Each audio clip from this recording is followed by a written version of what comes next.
Hello বন্ধুরা, আজকে আমরা একটা খুবই গুরুত্বপূর্ণ বিষয় নিয়ে কথা বলবো।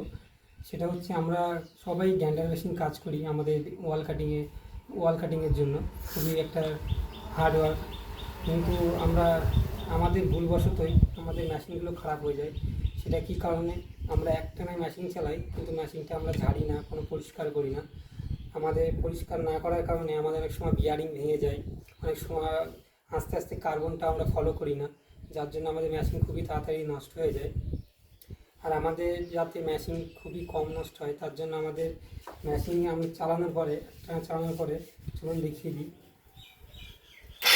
মেশিনটা চালিয়েছিলাম, আমাদের মেশিনে এতক্ষণ আমি কাজ করেছিল, তার জন্য আমাদের মেশিনটা ধরা হয়নি।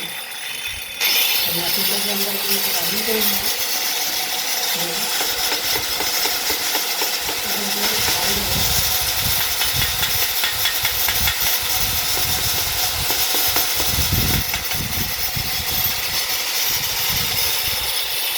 আমরা এরকমভাবে বাড়ি দিয়ে মেশিনটা পরিষ্কার করে দেবো, তাহলে কি হবে, আমাদের মেশিন খুবই আরও ভালো সার্ভিস দেবে, কারণ মেশিন নষ্ট হবে কম।